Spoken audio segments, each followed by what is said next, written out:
Hello, my dear students. This is Kiran, and welcome back to my channel Ideas for Learners.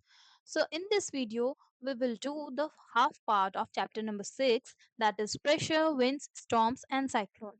First part is uploaded. This is the first second part. तो class 8 की जो playlist है आपकी NCERT book की, वो आप उसमें मिल जाएगी आपको पार्ट 1 चैप्टर नंबर 6 की, और ये आपकी पार्ट 2 है। ओके, या फिर आपको यहाँ पे आई बटन में आपको पार्ट 1 की लिंक मिल जाएगी। ओके, अब इस टॉपिक को स्टार्ट करेंगे हम लोग 6.3 फॉर्मेशन ऑफ विंड से। ठीक है, फॉर्मेशन ऑफ विंड यानी कि विंड कैसे फॉर्म होती है, ये आज हम लोग जानेंगे। ठीक है, तो आप लोगों ने बहुत बार नोटिस किया होगा कि क्या होती है, कभी कभी ऑन सम डेज विंड क्या होती है, काम होती है, स्मूथिंग होती है ना। विंड ब्लो होती है स्मूथली, हमें सूदिंग फील कराती है, काम फील कराती है।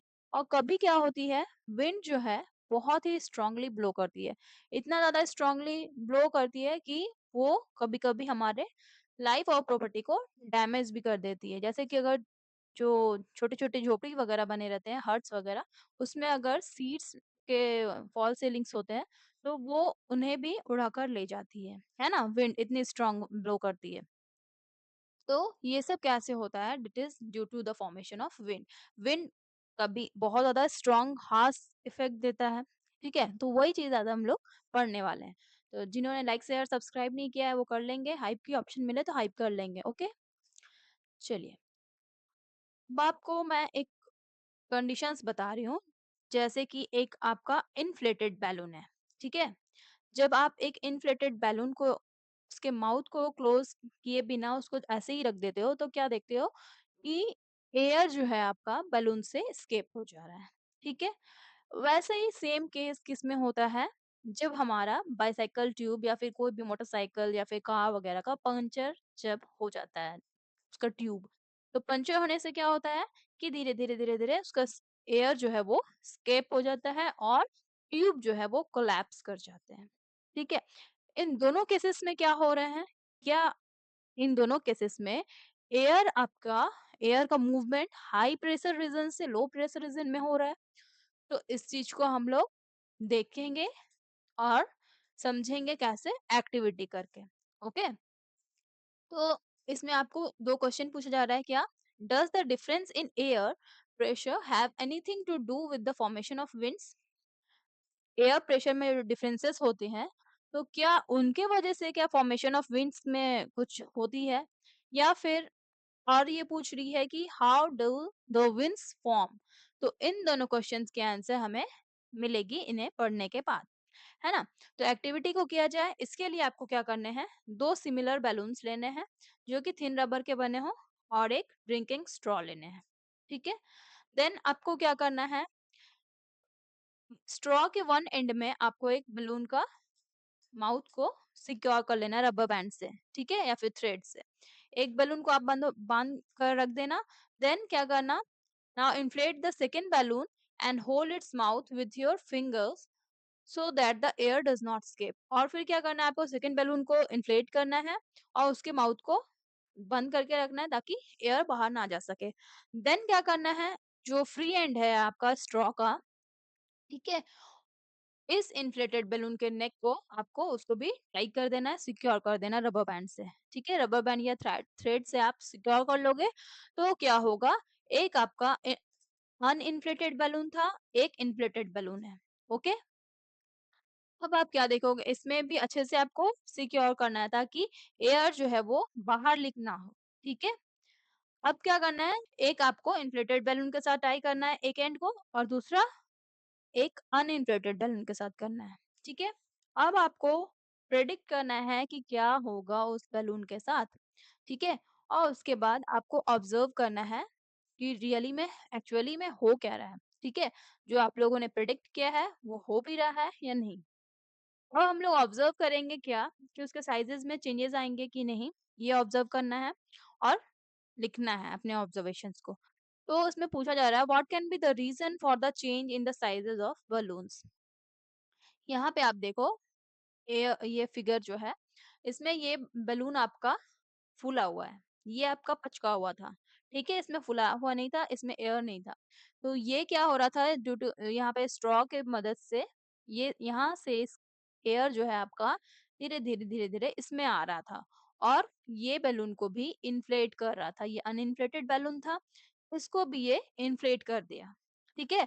धीरे-धीरे हम लोग क्या देखेंगे कि दोनों बैलून के साइजेस जो हैं वो सेम हो जाएँगे। ओके?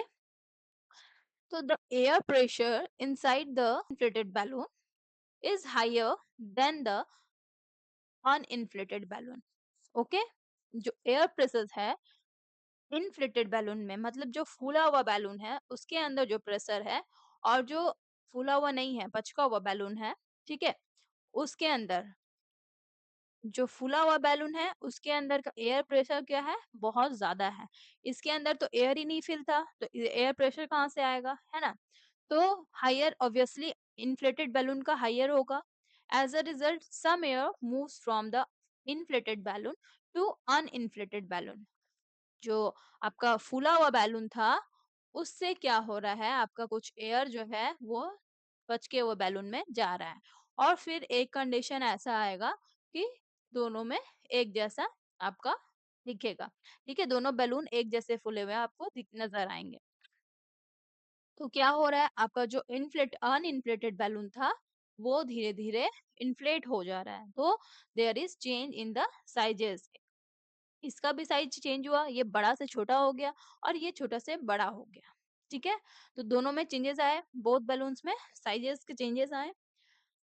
अब आप क्या यहाँ पे पूछा जा रहा है, क्या आप नोटिस किए कि after some time both the balloons attain the same almost same size. Okay, flow of air stops.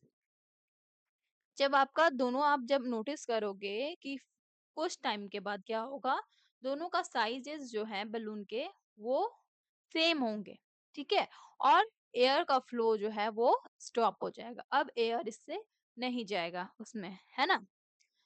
क्यों? Why does the air flow stops? वो इसलिए होगा क्योंकि the flow of air continues till the air pressure in the inflated balloon is higher than the air pressure in the uninflated balloon. ठीक है, जो आपका flow था एयर का, क्यों हो रहा था? इसमें बहुत ज्यादा हाई प्रेशर था। ठीक है, ये अपना हाई प्रेशर इसको लेकर इसको भी इन्फ्लेट कर दिया। ठीक है, तो दोनों का क्या हो गया, प्रेशर जो है वो बैलेंस हो गया। बैलेंस होने के वजह से क्या होगा, जो फ्लो था एयर का वो अब जाके खत्म हो जाएगा, क्योंकि डिफरेंसेस जब आते हैं एयर प्रेशर में तभी एयर का फ्लो होता है। ठीक है, तो यहाँ पे आपका एयर प्रेशर का डिफरेंस जो है वो खत्म हो गया क्योंकि दोनों का सेम साइज हो गया। तो प्रेशर जो है दोनों का किसी का हायर और लोअर नहीं रहा, दोनों का सेम हो गया, बैलेंस हो गया। तो इसीलिए फ्लो जो है एयर का वो स्टॉप हो गया। ठीक है, डिसकंटिन्यू हो गया। The air flow stops when the pressure in the both balloons become equal. Pressure दोनों के बैलून्स में क्या हो गया, इक्वल हो गया। At this stage, both balloons are at most of the same size. और इस स्टेज में क्या हुआ, दोनों बैलून्स में दोनों सेम साइज के हो गए। Thus, we can conclude that air moves from a region of higher pressure to a region of lower pressure. तो हम लोग क्या कंक्लूड कर सकते हैं, एयर किधर से मूव करता है, high high air pressure move करता है लो एयर प्रेशर की ओर। ठीक है, ताकि दोनों बैलेंस हो जाए। तो यहाँ पे आपका क्वेश्चन था ना, does the air move from high pressure region to low pressure region? तो यहाँ पे आपका आंसर हो जाएगा yes, air move from high pressure region to low pressure region. Okay, चलिए, तो आप लोग इस कंक्लूजन को किससे रिलेट कर सकते हो, जो आप लोगों ने ग्रेड 7 में पढ़ा होगा, सी ब्रीज और लैंड ब्रीज के बारे में, है ना? जहाँ का एयर जो है अगर आपका लाइटर हो जा रहा था, वार्म होके ऊपर चला जा रहा था, तो कोल्ड एयर आपका क्या है, इस जगह पे आ जा रहा था। इस जगह एयर जो है लाइटर हो रहा था तो ऊपर चला जा रहा था, ये लैंड था आपका, मान लो ये सी है। तो सी से लैंड की ओर जा रहा था तो वो सी ब्रिज कहला रहा था, और लैंड से अगर सी के ओर जा रहा था तो क्या हो रहा था, वो लैंड ब्रिज कहला रहा था। तो जब भी यहाँ पे भी क्या हो रहा था, आपका एयर का टेम्परेचर जो था, ठीक है, वार्म और कूल था, तो इसको भी मेंटेन किया जा रहा था थ्रू लैंड ब्रिज और सी ब्रिज से। ठीक है, as the land gets heated faster than water during the day, the air above the land becomes warmer and lighter.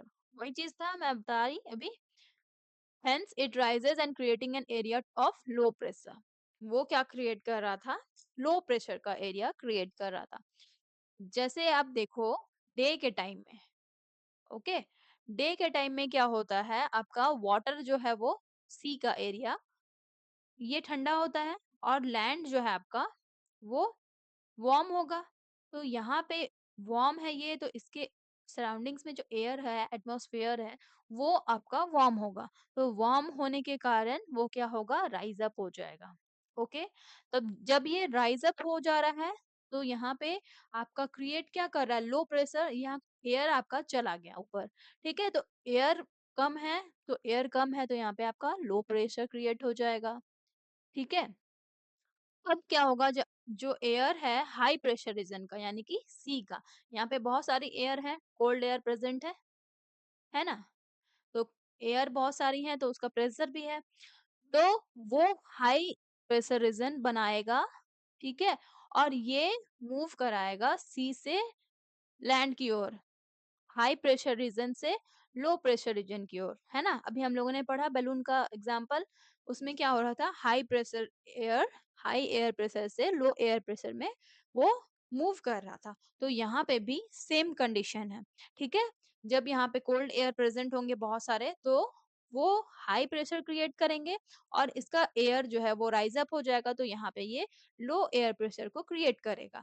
तो हम लोगों को पता है कि एयर किधर से मूव करता है, हाई प्रेशर रीजन से लो प्रेशर रीजन में, तो इसलिए यहाँ का एयर जो है मूव करेगा towards lower pressure region. Okay, तो आपको अभी समझ में आया होगा, क्लास 7 का जो कॉन्सेप्ट था और डिटेल में क्लियर हुआ है ना। तो वैसे ही होगा। और नाइट के टाइम में क्या होगा आपका, से इसका जस्ट रिवर्स केस होगा। ठीक है, वाटर यहाँ पे क्या होगा आपका, वार्मर होगा देन लैंड, लैंड में आपका ठंड ज्यादा होगा। तो इस समय आपका लोअर प्रेशर एरिया कहाँ डेवलप होगा, इट डेवलप्स ओवर द सी, क्योंकि वार्म आपका वाटर है, तो यहाँ के इसके ऊपर का एयर जो है वो राइज अप हो जाएगा, तो वो क्या क्रिएट कर रहा है, लोअर एयर प्रेशर। ओके, तो एज अ रिजल्ट क्या होगा, विंड जो है वो किधर ब्लो करेगा, टुवर्ड्स द लैंड से सी की ओर। ठीक है, क्योंकि सी के ऊपर का एयर जो है वो राइज अप हो गया है और लैंड के ऊपर जो है वो कूल एयर प्रेजेंट है, तो कूल एयर धीरे धीरे लो लो प्रेशर एरिया के तरफ आना शुरू करेगा। Okay, giving rise to land breeze, और इस तरह से क्या होगा, जब लैंड से सी की ओर जाता है, विंड ब्लोज होता है तो उसको लैंड ब्रिज कहते हैं, सी से लैंड की ओर जाता है तो सी ब्रिज कहते हैं। ओके, तो ये फेनोमेनन आपको समझ में आया होगा, सी ब्रिज और लैंड ब्रिज का। ठीक है, ये क्यों होता है, it is due to pressure differences over the land and sea. तो आपको ये क्या समझ में आया, इस लाइन से आपको क्या समझ में आया कि प्रेशर डिफरेंसेस के वजह से क्या होता है, विंड ब्लो करता है ना। तो यहाँ आपका क्वेश्चन क्या था, वही तो था,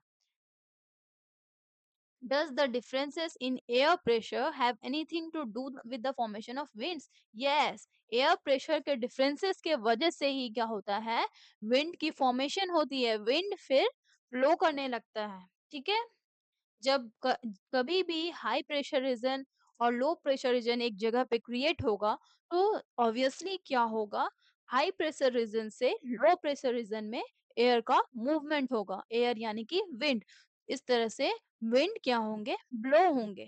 ठीक है, तो इस तरह से विंड का फॉर्मेशन हो रहा है। समझ में आ रही है बात, किसी को कोई दिक्कत हो तो पूछ सकते हैं। अगर आप स्पीड आप मेजर करना चाहो, जो आप एयर स्केप हो रहा था एक्टिविटी 6.5 में, ठीक है, इस एक्टिविटी में क्या हो रहा था, बड़े बैलून से छोटे बैलून की तरफ एयर जो है स्केप होके बाहर निकल रही थी, मतलब इसके अंदर जा रही थी। ठीक है, तो अगर आप इसकी स्पीड को नोट करो, ठीक है, टाइम देखो कि कितना ज्यादा टाइम लग रहा है, कितना कम टाइम लग रहा है, तो क्या आप देखोगे, क्या फाइंड करोगे, जो स्पीड है एयर का कब हायर होगा, जब आपका प्रेशर डिफरेंस जो है वो ज़्यादा हाइयर है। शुरुआत में जब प्रेशर प्रेशर डिफरेंस जो है आपका बहुत ज़्यादा हाइयर था, ठीक है? छोटा-सा बलून था, तो इस समय आपका स्पीड जो है बहुत जल्दी ये फूलना चालू कर दिया था, ठीक है? इन्फ्लेट होना चालू कर दिया था। और फिर धीरे-धीरे जब साइज़ एक जैसा होने लगा था, फिर धीरे-धीरे ये इसका जो स्पीड है एयर का वो कम होता जा रहा था, क्योंकि प्रेशर डिफरेंस जो है वो कम होता जा रहा था। तो जब भी एयर प्रेशर जो है, अगर प्रेशर डिफरेंस जो है वो हाइयर होगा, स्पीड आपका एयर का स्पीड जो है वो भी हाइयर होगा, ठीक है? तो इससे हम लोग क्या कंक्लूड कर रहे हैं, जब भी प्रेशर डिफरेंस हो रहे हैं तो वहां पे एयर आपका फॉर्म हो रहा है, एयर आपका मूव कर रहा है, मतलब विंड का मूवमेंट हो रहा है। तो इसी तरह से विंड जो है वो फॉर्म होते हैं। Due to the differences in pressure wind is form. Okay, चलिए अब यहाँ पे ये दोनों क्या बातें कर रहे हैं, ये बता रही है कि I have read that high speed winds can blow of the roofs. तो ये बता रही है कि जो रूफ्स है वो भी ब्लो ऑफ हो जाते हैं, उड़ जाते हैं, ठीक है? व्हेन जब हाई स्पीड विंड्स ब्लो करते हैं, ठीक है? तो ये पूछ रहा है कि आई वंडर हाउ, ये वंडर करता है कि कैसे एक विंड जो है वो रूफ को उड़ा ले जाती है, ठीक है? तो इसके लिए हमें क्या समझना पड़ेगा, 6.4, इसके लिए हम लोग एक एक्टिविटी करेंगे, ठीक है? हमारा 6.4 क्या टॉपिक है, high speed winds result in lowering air pressure. Okay, तो हाई स्पीड विंड्स क्या करती है, एयर प्रेशर को लो कर देती है। ओके, तो इस एक्टिविटी को समझा जाए तो इसके लिए आपको क्या करना है, दो बलून्स लेने हैं एक ही साइज के, ओके, और उनको इन्फ्लेट कर देना है, ठीक है? उसके बाद आपको टाई कर देना है एक स्ट्रिंग से, ठीक है? और इन दोनों के बीच में क्या है, आपको 6 to 10 सेंटीमीटर का डिस्टेंस गैप रखना है। ओके, 6 to 10 सेंटीमीटर का गैप रख दीजिएगा। और क्या करना है उसके बाद, आपको इन दोनों के बीच में को एयर को ब्लो करना है, फूक मारना है, ठीक है? तो उसके बाद आप ऑब्जर्व करोगे कि बलून्स में क्या हो रहा है, ठीक है? फिर अपने ऑब्जर्वेशन को नोट करना है और फिर दोबारा से हमें क्या करना है, इस बार फिर से फूक मारना है, लेकिन इस बार थोड़ा-सा हार्डर, ब्लो हार्डर, और फिर क्या करना है, ऑब्जर्व करना है। तो दोनों केसेस में हम लोग क्या ऑब्जर्व करेंगे, when you blow between the two balloons you will observe that they move towards each other. आप इधर से हवा इधर से फूंक मार रहे हो, ठीक है?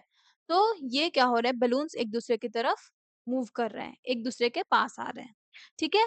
ये क्यों हो रहा है, this is because when you blow the air between the balloons, a low pressure area is created between them.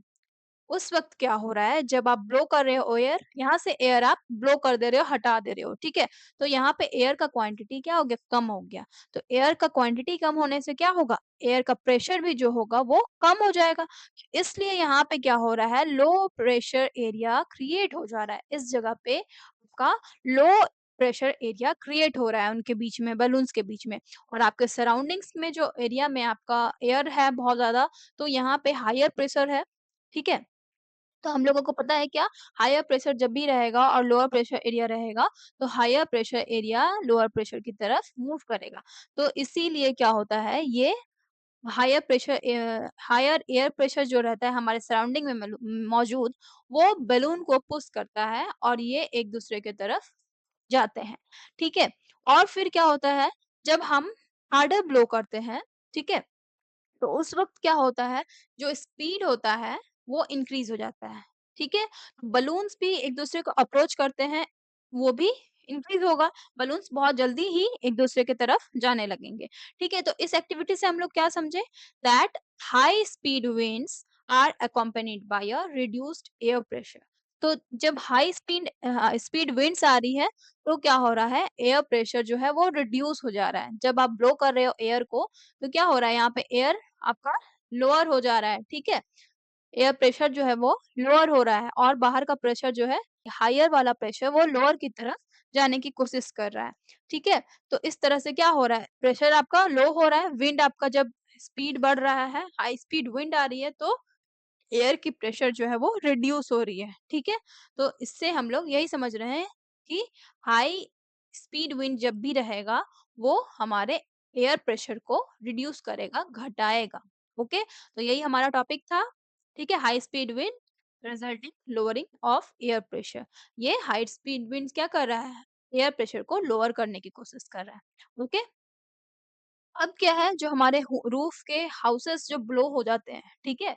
वो कैसे होते हैं इसको हम लोग देखते हैं, ठीक है? और हम लोग उसको रूफ को कैसे बचा सकते हैं वो भी हम लोग देखेंगे, है ना? तो जब हाई स्पीड विंड्स आते हैं, ब्लो करते हैं हाउसेस के ऊपर, तो क्या होता है वहाँ लोअर प्रेशर एरिया क्रिएट होता है। अभी हम लोग पिछले एक्टिविटी में देखे, है ना? तो हाई स्पीड विंड्स और हम लोग को ये पता है कि हाई स्पीड विंड्स क्या करते हैं, they are accompanied by reduced pressure. उनके वजह से क्या होता है, प्रेशर जो है वो रिड्यूस हो जाता है हाई स्पीड विंड की वजह से। तो air pressure above the roof of the houses is lower than the pressure below them. जो हमारे घर के ऊपर में जो हवा चल रही है, यहाँ का प्रेशर हाई स्पीड विंड है, नीचे में आपका कम है, ठीक है? तो नीचे में आपका हवा कम है तो यहाँ पे आपका प्रेशर ज़्यादा होगा, यहाँ पे हवा ज़्यादा है तो यहाँ पे आपका प्रेशर कम है। एयर प्रेशर यहाँ पे रिड्यूस्ड हो चुका है। तो इन प्रेशर डिफरेंसेस के वजह से क्या होता है, if the pressure difference is large the roofs and the roofs are weak, they may be blown away. ठीक है? अगर आपका रूफ्स वीक है मतलब कि इस तरह से फॉल सीलिंग वगैरह किया हुआ है, ठीक है? सीट्स लगाए हुए हैं और अच्छे से नहीं लगा हुआ है, वीक है और आपका प्रेशर डिफरेंस जो है मतलब इधर हाई प्रेशर क्रिएट हो रहा है, इधर लो प्रेशर क्रिएट हो रहा है। लो प्रेशर जितना ज़्यादा आपका हाई स्पीड विंड रहेगा, उतना ज़्यादा लो प्रेशर हो जाएगा, तो डिफरेंसेस जो है वो बढ़ जाएँगे। इसलिए क्या होते हैं कि रूफ्स जो है वो ब्लो कर जाते हैं, प्रेशर डिफरेंस की वजह से, ठीक है? अब that is why it is safer to keep doors and windows of the houses open during storms with high speed winds। तो जब भी आप इसको कैसे बचा सकते हो, जब भी कभी स्टॉर्म वगैरह है, हाई स्पीड विंड्स हो, तो आप अपनी खिड़की दरवाजे जो है, डोर्स और विंडोज को क्लोज मत करो, उसको ओपन कर दो, ठीक है? ताकि जो प्रेशर डिफरेंसेस हैं, वो डिफरेंसेस जो है वो कम हो जाए। प्रेशर की जो डिफरेंस है, बहुत यहाँ पे बहुत ज़्यादा हाइयर है आपका, इधर आपका नीचे में नीचे के एरिया में हाइयर है एयर प्रेशर और इधर आपका लोअर है। तो ये अगर आप इधर से भी आप हवा को मूव करने की मौका दे रहे हो, तो क्या होगा, प्रेशर डिफरेंस यहाँ पे हाई बहुत ज़्यादा नहीं रहेगा, कम ही हो जाएगा। तो इससे डिफरेंसेस कम होंगे, तो क्या होंगे, आपके रूफ्स जो हैं वो बच जाएँगे। इसीलिए ये सेफर होता है to keep doors and windows of the houses open during storms with high speed winds. जब भी आपके हाई स्पीड विंड्स आए तो आप अपनी खिड़की दरवाजे को खुला रख सकते हो, ओके? ये ज़्यादा सेफ होता है। When the same wind moves over the roofs through the houses, the pressure difference between the inside of the house and over the roof is reduced to large extent। जब यही wind move करेगी हमारे roof के ऊपर से, ठीक है? और हाउसेस के अंदर से, क्योंकि हम लोगों ने ओपन कर चुका है विंडोज और डोर्स को, तो वही विंड क्या करेगी, प्रेशर डिफरेंस जो है हमारे घर के अंदर का, ठीक है? घर के अंदर का यहाँ पे भी मूवमेंट हो रहा है, विंड आपका फ्लो कर रहा है तो यहाँ पे, और आपके रूफ के ऊपर का प्रेशर डिफरेंस जो है रिड्यूस हो जाएगा, घट जाएगा, मतलब प्रेशर डिफरेंस में ज्यादा ऊपर नीचे नहीं रहेगा, ठीक है? रिड्यूस हो जाएगा, प्रेशर डिफरेंस कम हो जाएगा। तो इसके वजह से क्या होगा कि हम अपने रूफ्स को ब्लो ऑफ होने से बचा सकते हैं। This will help to prevent the roofs from being blown off, okay? चलिए यहाँ पे आपको देखिए खिड़की दरवाजे बंद हैं, यहाँ पे खिड़की दरवाजे खुले हैं, इसलिए यहाँ पे कोई दिक्कतें नहीं हो रही है, ठीक है? तो आप लोग समझ गए ये चीज। Now you must have experience that when high speed winds blow during storms, they are sometimes accompanied by thunder and lightning। जो हाई स्पीड विंड्स होते हैं जब ब्लो करते हैं स्टॉर्म्स के टाइम में, तो उस टाइम में हम लोग क्या देखते हैं कि उस टाइम कभी-कभी थंडरिंग भी होती है, लाइटनिंग भी होती है। तो हम लोग इसी के बारे में और डिस्कशन करेंगे। स्टॉर्म्स क्या है, थंडर स्टॉर्म्स क्या है, लाइटनिंग क्या है? हमारा 6.5 यही है topic, okay? So she is asking, have you heard the sound of thunder and seen lightning during the rainy season? तो बिल्कुल हम लोगों ने सभी को देखा है ना? थंडरिंग का साउंड हम लोगों ने सुना है, लाइटनिंग को हम लोगों ने देखा है और ये आंसर कर रहा है, he is answering her question क्या है? Yes, the sound of thunder is so frightening. Usually there is heavy rainfall too. Sound क्या होता है थंडरिंग का? बहुत ज़्यादा डरावना होता है और उसी टाइम में क्या होता है हेवी रेनफॉल भी होते हैं। चलिए अब इनके बारे में हम लोग थोड़ा-सा डिस्कस कर लें। क्या है? When land gets heated, the warm and the moist air being lighter. जब लैंड जो है वो गर्म हो जाती है, ठीक है? जब हीट हो जाती है, तो वहाँ की जो वार्म और मॉइस्ट एयर है उसके सराउंडिंग की, वो गर्म हो जाती है और वो लाइटर हो जाती है। तो वो राइज़ अप हो जाती है और राइज़ हो जाती है ऊपर तो क्या वो क्रिएट करती है लो प्रेशर एरिया क्रिएट करती है। ठीक है? Now, cooler air from the surrounding high pressure areas flows to take its place. जो कूलर एयर होती है जो भी सराउंडिंग में उनका उस एरिया का प्रेशर जो होता है हाई होता है तो हाई एयर प्रेशर जो होता है उस जगह का वो उसका जगह ले लेता है जो यहाँ आपका वार्म और मॉइस्ट एयर था जैसे कि ये लैंड है ओके तो लैंड के ऊपर का यहाँ का जो हवा था, ये ऊपर चला गया, मॉइस्ट एयर और वार्म एयर जो भी था, ऊपर चला गया। तो यहाँ का एरिया क्या हो गया? वैकेंट हो गया, यहाँ पे एयर नहीं है। तो वैकेंट हो गया तो ये लो प्रेशर एरिया क्रिएट कर दिया। लो प्रेशर एरिया क्रिएट किया, ठीक है? तो जिधर आपका जैसे कि यहाँ पे सी की बात करें, तो जिधर इधर आपका क्या था? ठंडा था। क्या ब आपका एयर का जो टेम्परेचर है वो कोल्ड था, कूलर था, ठीक है? तो यहाँ आपका जब कूल था तो ये प्रेशर यहाँ का हाई था, ठीक है? इस एरिया का प्रेशर जो था हाई था। अब ये इधर मूव करेगा, हाई से लोअर की तरफ मूव करता है, तो इधर मूव करेगा तो फिर क्या होगा? वो उसकी जगह ले लेगा, यहाँ से ये हाई एयर प्रेशर में कन्वर्ट हो जाएगा, okay? This air in turn gets heated and rises और फिर से ये एयर जो है वो हीट हो जाएगा और फिर से वो राइज होने लगेगा क्योंकि ये तो कंटिन्यूअस मूवमेंट है। आपका सन के रेडिएशन से जो लैंड है वो हीट अप होते जा रहा है, होते जा रहा है।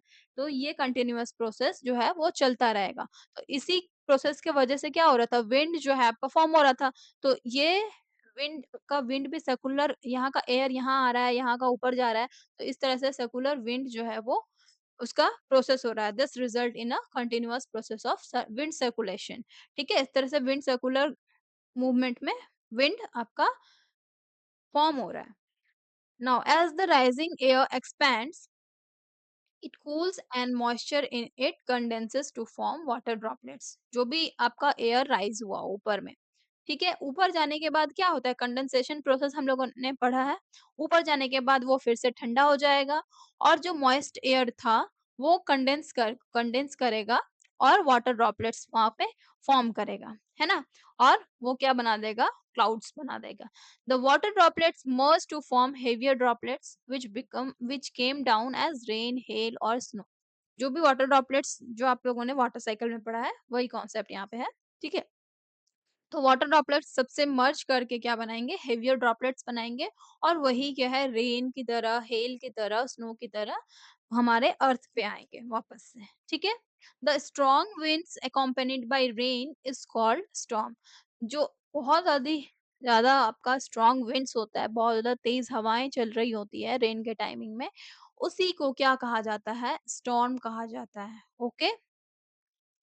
इन hot humid and tropical regions like India India में क्या है हॉट ह्यूमिड और ट्रॉपिकल रीजन्स हैं ठीक है वहाँ का क्लाइमेट वैसे है तो इंडिया जैसे जगहों में जहाँ पे हॉट ह्यूमिड और ट्रॉपिकल रीजन्स हैं वहाँ स्टॉर्म्स जो हैं वो बहुत ज्यादा फ्रीक्वेंटली आते रहते हैं ठीक है they are more frequent under certain conditions warm air rises to great heights that lower the temperature there and convert water droplets into ice particles जो वार्म कुछ कंडीशंस में under certain condition warm air जो है वो ऊपर rise कर रहे हैं होते हैं और एकदम ग्रेट हाइट में पहुंच जाते हैं वहां पे क्या होता है उनका जो वार्म एयर था तो उसका टेम्परेचर ज्यादा था ऊपर जाने के बाद क्या हो गया उसका टेम्परेचर घट गया ऊपर जाने के बाद क्या होता है आपका एयर आपका कूल हो जाता है और वाटर ड्रॉपलेट्स जो है वो धीरे-धीरे आइस में कन्वर्ट होने लगते हैं वहाँ, क्योंकि वहाँ पे टेम्परेचर जो है बहुत ज़्यादा लो होता है।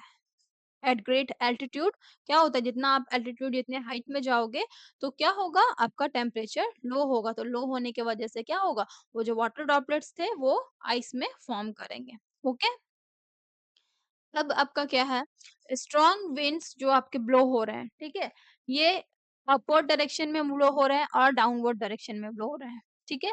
ये आपका विंड जो है ये ऊपर राइज हो रहा है, ये कौन सा विंड है, आपका गर्म हो रहा है, जो गर्म हो रहा है वार्म एयर है, वो ऊपर चला जा रहा है, कूल एयर आपका नीचे आ रहा है। तो इस तरह से मूवमेंट हो रही है, ठीक है? तो स्ट्रॉन्ग विंड्स ब्लो कैसे कर रहे हैं? अपवर्ड और डाउनवर्ड डायरेक्शन में। ये क्या फैसिलिटेट कर रहे हैं? Rubbing between water droplets and ice particles, ठीक है? तो वो किसके बीच में रब करवा रहे हैं? वो स्ट्रॉन्ग विंड्स जो हो रहे हैं, वो वाटर पार्टिकल्स और आइस पार्टिकल्स के बीच में रबिंग करा रहे हैं। और हम लोगों ने एक्सप्लोरिंग फोर्सेस चैप्टर में पढ़ा है क्या, कि जब भी किसी 2 ऑब्जेक्ट्स को रब किया जाए एक-दूसरे के अगेंस्ट तो क्या होता है? वो चार्ज डेवलप कर जाते हैं। ठीक है? इलेक्ट्रोस्टैटिक फोर्स में हम लोगों ने पढ़ा था।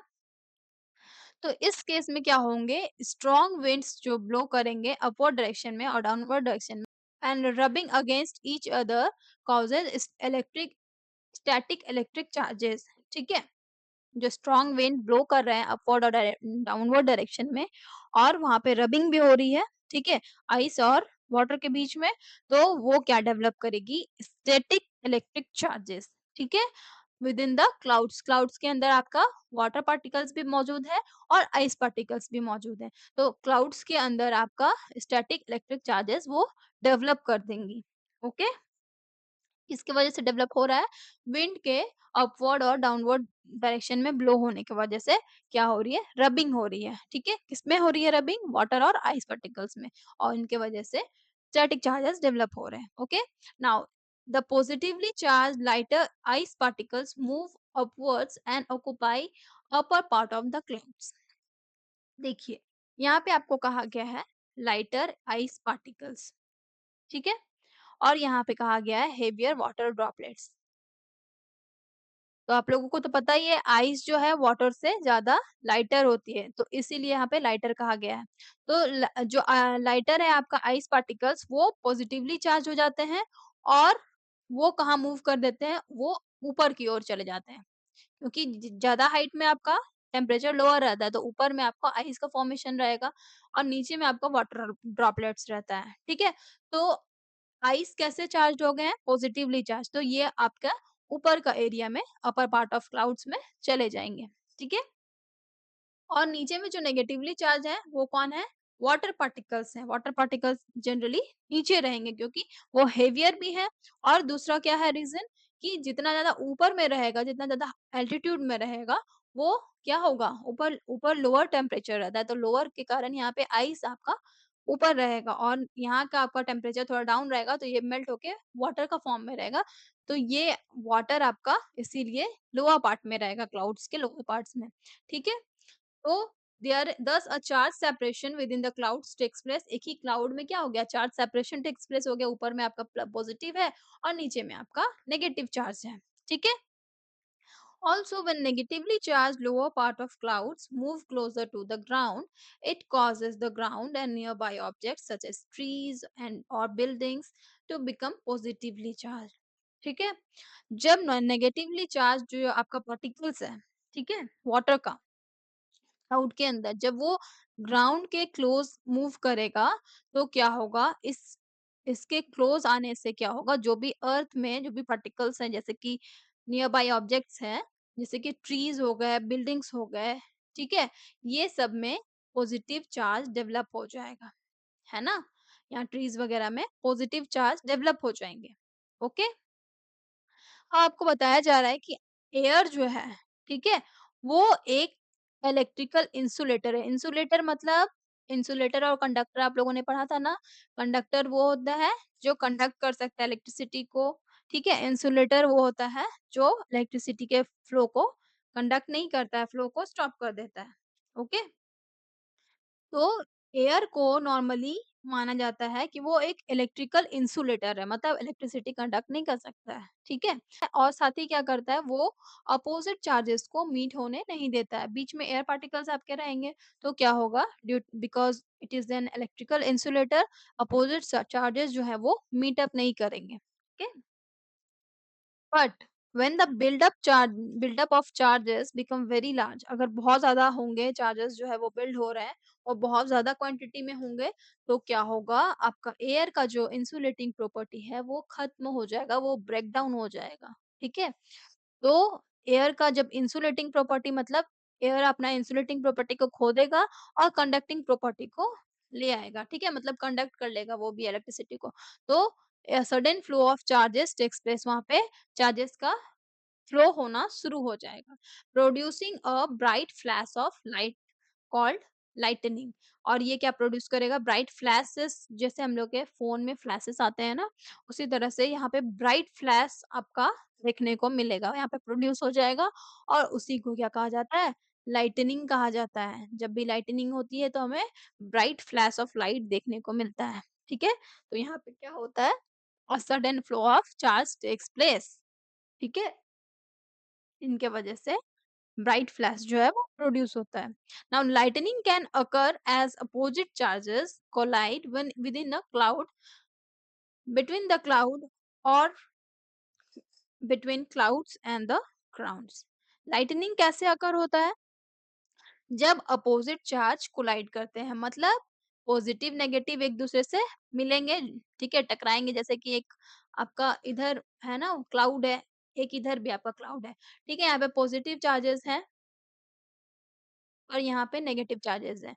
अब यहाँ इस क्लाउड में भी पॉजिटिव चार्जेस ऊपर की ओर है और यहाँ नेगेटिव चार्जेस हैं। जब ये बादल एक-दूसरे से क्लाउड जो है टकराएगा, कोलाइड करेगा, तो क्या होगा, यहाँ पे पॉजिटिव नेगेटिव चार्जेस जो है वो मिलेंगे, कोलाइड करेंगे। तो जब जब ये दोनों एक-दूसरे से टकराते हैं, तब लाइटनिंग होता है, ठीक है? ये विदिन ये आपका क्लाउड्स में हो गया। अब अगर यहाँ पे आपका एयर जो है, यहाँ का चार्जेस जो है वो बहुत ज़्यादा हो गया, तो यहाँ का एयर जो है वो इंसुलेटिंग प्रॉपर्टी को हटा देगा, ब्रेक कर देगा, तो यहाँ के चार्जेस भी आपके वो कोलाइड कर सकते हैं, प्लस माइनस वो एक-दूसरे से कोलाइड करेगा। तो ये विदिन द क्लाउड आपका इस तरह से अगर चार्जेस कोलाइड करेंगे तो लाइटनिंग होगा। दोनों क्लाउड्स के बीच में आपका लाइटनिंग हो सकता है, या फिर ये जो ग्राउंड में आपका प्लस माइनस आपका, ये आपका माइनस वाला था, ठीक है? इधर आपका माइनस है चार्जेस और इधर आपका पॉजिटिव चार्जेस डेवलप हुए हैं। तो इन जब क्लाउड्स अगर बहुत ज़्यादा नीचे है, ग्राउंड के आस-पास है, तो इस समय भी क्योंकि एयर तो आपका इंसुलेटिंग प्रॉपर्टी खो चुका है, तो एयर आपका कंडक्ट कर ले रहा है, तो यहाँ पे भी आपका चार्जेस जो है मीट करेंगे, तो कोलाइड करेंगे तो क्या होगा? लाइटनिंग प्रोड्यूस होगा। तो 3 केसेस में आपका लाइटनिंग प्रोड्यूस होता है। कब? विदिन द क्लाउड, ठीक है? क्लाउड के अंदर भी हो सकता है, बिटवीन द क्लाउड्स हो सकता है और between clouds and the ground होगा, ठीक है? Now lightning rapidly heats up the air around it. Lightning की वजह से क्या होता है, एक ब्राइट फ्लैश प्रोड्यूस हो रहा है ना, तो वो क्या करता है, एयर को हीट अप कर देता है, एयर को गर्म कर देता है तुरंत से, ठीक है? और इसके वजह से क्या होता है, एयर जो है वो एक्सपैंड कर जाती है। जैसे ही एयर हीट अप होती है वो एक्सपैंड करती है, हमें पता ही है। तो वो क्या प्रोड्यूस करती है, एक लाउड साउंड प्रोड्यूस करती है, जिसे हम लोग थंडर के नाम से जानते हैं, है ना? थंडरिंग होती है तो कितना फ्राइटनिंग साउंड सुनने को मिलता है, ठीक है? तो वही आपका ये जो लाउड साउंड क्रिएट करती है, जब एयर आपका हीट अप होती है, लाइटनिंग जब होता है, तो इसीलिए थंडर आपका होता है, ठीक है? The storm accompanied by lightning and thunder is called thunderstorm। और जब कोई स्टॉर्म आई हो, स्टॉर्म हो रही हो और लाइटनिंग और थंडरिंग भी हो रहा हो, तो उससे हम लोग कहेंगे थंडर स्टॉर्म, ओके? चलिए, तो यहाँ तक की आपको कहानी क्लियर हुई होगी, है ना? तो आज की क्लास को यहीं पे रखते हैं। नेक्स्ट क्लास में हम लोग आगे के कंटेंट्स को करेंगे, है ना? आइसोलेटेड और लोकलाइज्ड थंडरस्टॉर्म्स के बारे में हम लोग पढ़ेंगे, लाइटनिंग कैसे डेंजरस है, ये सब पढ़ेंगे। और हमारा कुछ ज़्यादा कुछ नहीं बचा है, साइक्लोन एक टॉपिक बचा है, ठीक है? और ये आपका साइक्लोन के बारे में ही है, ये सब चीज़ हम लोग देखेंगे। ओके? फिर आपका आएगा क्वेश्चन आंसर, तो इसको हम लोग कर लेंगे। आज की क्लास आपकी यहीं तक मैं कंप्लीट करती हूँ, ठीक है? यहाँ पे एंड करते हैं क्लासेस को, और आप लोगों को कुछ दिक्कत हो तो आप लोग कमेंट में आस्क कर सकते हो। चलिए मिलते हैं नेक्स्ट वीडियो में, तब तक के लिए bye bye, take care, thanks for watching. जिन्होंने लाइक, शेयर और सब्सक्राइब नहीं किया है वो कर लीजिएगा, हाइप के ऑप्शन मिले तो हाइप कर दीजिएगा। Bye bye.